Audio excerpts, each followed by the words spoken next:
एक फिल्म में आप काम कर रही थी, वहां पे हीरो भी मौजूद था, आपके मोहल्ले में भी हीरो मौजूद होंगे, आपके आपके जहां पढ़ती रही हैं वहां पे भी बड़े हीरो होंगे, खानदान में भी बड़े हीरो होंगे, लेकिन टेक्निकल टीम में एक हीरो दिखाई दे गया आपको, real life hero. Real life hero. क्या क्या माजरा है, क्या वाकया है? पहली नजर भाई पे कब पड़ी? पहली बार नजर कब पड़ी थी याद भी नहीं है मुझे। छोटे होंगे नहीं नहीं, इतने भी छोटे नहीं थे। फिर भी आप लेकिन नहीं, बस यही है कि he was very charming, he is very charming. और हम कहानी के लोग हैं, मिलने क्या, वन लाइनर नहीं सुनते, सीन सुनते हैं। हाँ सीन सुनाती हूँ मैं। मिलने के 3-4 साल बाद असल में बात शुरू हुई। तो 4 साल इशारों की जुबान चलती रही। नहीं, 4 साल बात ही नहीं की। मुझे यही बात है कि जब आपने पहली दफा देखा तो पसंद आ गए थे? मतलब पसंद आ गए थे इन द सेंस कि like charming personality, good guy, good looking, great etiquettes, किसको पसंद नहीं आएगा। वाह वाह वाह वाह। तो बस दिमाग में रह गया। तो फिर 4 साल बाद कहाँ मुलाकात हुई? 4 साल बाद उनकी तरफ से मुझे एक मैसेज आया। और मजे की बात यह है कि उसके चंद दिन पहले ही मैंने दुआ की थी क्या? अल्लाह से। क्या? बहुत ही अच्छी दुआ की थी। और मैंने दुआ दुआ थी की वो? थी कि जो मेरी बेहतरी में हो जाए। यानी कि आप कहीं उलझी हुई थी किसी मैं जगह? उलझी हुई थी बिल्कुल, बहुत लाइफ में। और फिर मैंने बस वो एक रात मुझे याद है कि मैंने थोड़ा सा टाइम अकेले में जाके बैठ के आसमान की तरफ देख के दुआ। यानी कि ये वो वक्त तो नहीं है जब आपका यकीन, एतबार टूट फूट के आपके इर्द गिर्द गिरा हुआ था और जुड़ने की कोई सूरत नजर नहीं आ रही थी? शायद दिल टूटा हुआ था? दिल टूटा हुआ था या फिर शायद दिल थका हुआ था। दिल का टूटना ज्यादा बेहतर है या थकना? टूटना ज्यादा तकलीफ दे है। और थकना? थकना बेहाली की एक सूरत है कि आप बेहाल हो जाते हैं। लेकिन थकावट कभी भी उतर सकती है और दिल की दरारें कभी नहीं भरती। कभी दरार पड़ी दिल पर? मोहब्बत की सूरत में तो नहीं, दोस्ती की सूरत में हाँ। वो कैसे? पता नहीं, मुझे लगता है कि मेरी तवक्कुआत बहुत ज़्यादा हैं दोस्ती में। अभी भी है? बहुत ज़्यादा, अभी भी बहुत ज़्यादा है। और मुझे लगता है दुनिया का ऐसा कोई रिश्ता नहीं है जो दोस्ती के बगैर मुकम्मल हो पाए। चाहे वो माँ बाप का हो, चाहे वो मोहब्बत का हो, चाहे वो एक टीचर स्टूडेंट का हो, किसी का भी हो, उसमें अगर वो दोस्ती वाला एलिमेंट नहीं है तो वो रिश्ता कभी मुकम्मल नहीं होगा। ये आपको अभी तक वो दोस्त मिली? नहीं नहीं। अच्छा, तो भाईजान का फिर मैसेज आया 4 साल बाद, क्या? हाँ, 4 साल बाद मैसेज आया कि उनको थोड़ी मदद चाहिए थी पैसों की? होस्टिंग के बारे में। अच्छा, होस्टिंग के लिए उन्होंने कहा कि मुझे आपसे कुछ टिप्स चाहिए। हाँ, तो उनसे फिर बातें हुई तो क्या बातें मैंने हुई? कहा यार ये तो ज्यादा बातें कर रहे हैं। इतनी तो मतलब एक चार्मिंग आदमी इतनी नॉर्मल बातें तो नहीं करता। तो मैंने थोड़ी छानबीन की, ये चार्मिंग आदमी सिंगल है कि क्या है। पता चला बहुत ही सिंगल है। ही सिंगल है बहुत ही सिंगल से मुराद? मतलब एब्सोल्युटली बाय हिमसेल्फ एंड शायद नॉट इन लव।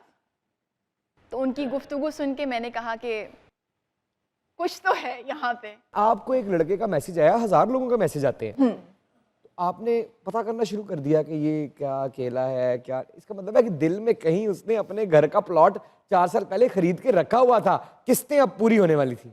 शायद तो जब यही आपको, बात है। अच्छा, जब आपको पता लगा कि ये सिंगल है, फिर उसके बाद मैंने उनको इजाजत दी कि वो बातें करें। वो कैसे? मैंने भी बातें की। इजाजत देने कैसे होती है? इजाजत कैसे देते हैं? इजाजत ऐसे देते हैं कि आप अलाउ करते हैं। आप भी गुड मॉर्निंग के मैसेज में पहल फिर कर दें। मैंने भी कहा कि मैं भी गुड मॉर्निंग के साथ एक फूल बना दूं। आए ओए। अच्छा अच्छा, बस मेरी तरफ से वो फूल बनने की देर थी। वो फूल बन गया तो आप समझ तो गए। भाईजान माली बन गए। बस फिर उसके बाद उन्होंने कहा कोई आगे हम बात नहीं बढ़ाएंगे, वालिदैन को मिलाते हैं। अरे एक फूल के फौरन बाद? हाँ भाई, यही तो बात है। जहाँ नसीब जुड़े हुए होते हैं वहाँ पे एक फूल की ही जरूरत होती है। वाह वाह। लेकिन वो होस्टिंग का सवाल सच्ची था कि बहाना था? आज तक मुझे लगता है सच ही था। वो कैसे? उन्होंने होस्टिंग की उसके बाद? हाँ, अरे फिर ठीक है। सिखा दी मैंने। क्या बात? रिहा, उस फूल को हार्ट में बदलने में कितना टाइम लगा? हाय उस फूल को हार्ट में बदलने में कितना टाइम लगा? या निकाह तक। निकाह वाह। तक। वाह।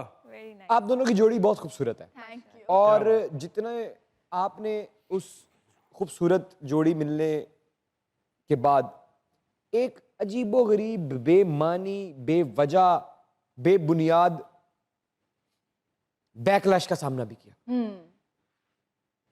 क्यों? होता है, मुझे लगता है कि व्हेन आप एज अ पब्लिक पर्सनालिटी अपनी लाइफ का कुछ हिस्सा शेयर करते हैं ऑडियंस के साथ, तो फिर आपने दे दी ना इजाजत, वरना आप ना ही दें। हम ही तो वो चीज़ें इंफॉर्मेशन देते हैं और फिर हमें पता होना चाहिए। तो उसके बाद मैं थोड़ा मोहतात हो गई। मैंने कहा कि ये तो मेरा पैमाना लबरेज हो जाएगा, इतनी मेरे अंदर हिम्मत नहीं है, तो मैं इसको थोड़ा सा गार्ड करती हूँ। तो फिर मैंने हल्के हल्के। ऐसी कौन सी बात है जो भाईजान को आप आज बताना चाहती हैं कि सब माफ कर दूंगी, ये माफ नहीं करूंगी? सब माफ कर दूंगी, ये माफ नहीं करूंगी। बेवफाई। और क्या है, वही तो है सब कुछ। उसके अलावा सब माफी है। भाईजान सुबह 6 बजे दोस्तों के साथ घूम सकते हैं। हाँ, कोई मसला नहीं। 1 महीने के लिए हाथ कह के मैं ऐलान करती हूँ, इस बात, हाथ खड़ा करें,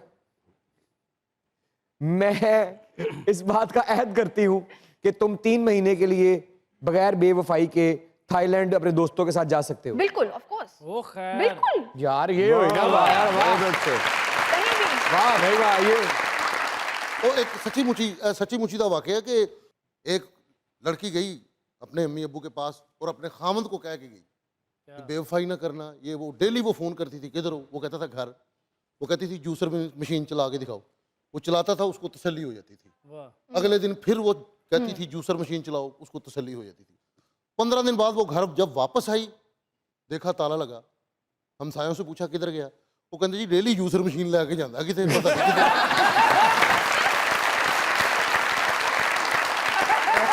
कितनी बुरी बात है। अच्छा, बेगमों का ऐसा होता है। सलीम अलबेला नहीं हमारा आर्टिस्ट है, सलीम अलबेला साहब, वो जुमा पढ़ रहे थे, उनको घर वालों का फोन आ गया। उन्होंने फोन उठाया, कहते सलीम साहब किधर हैं आप? कहता मैं जुमा पढ़ रहा हूँ। वो कहती आवाज तो आ नहीं रही। कहता होल्ड करो, मैं तेरी मौलवी साहब से बात कराता हूँ।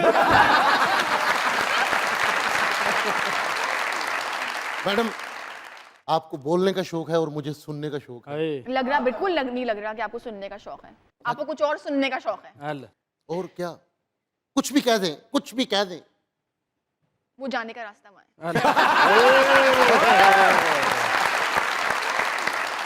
बदीहा जी, है। जी। आपके लहजे में जो रवानी है उस पे कुछ लिखा है मैंने। अरे उनको देखा तो तबीयत में रवानी आई। खंजर ना पेस्ट कीता उनको देखा तो तबीयत में रवानी आई। शुक्र है मैंने तुम्हारा मुंह देख लिया, वरना जो रंग तुमने पहना है मैं समझा कुछ जनानी है।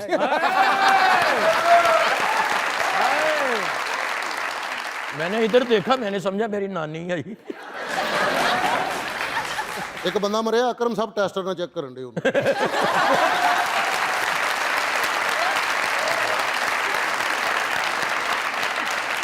उनको देखा तो तबीयत में रवानी आई।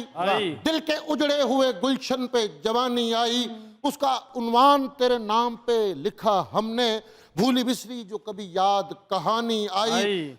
ख्यालों में भी हमने तेरी नजर उतारी, पक्की कर ले तू मेरे नाल यारी, पक्की कर ले तू मेरे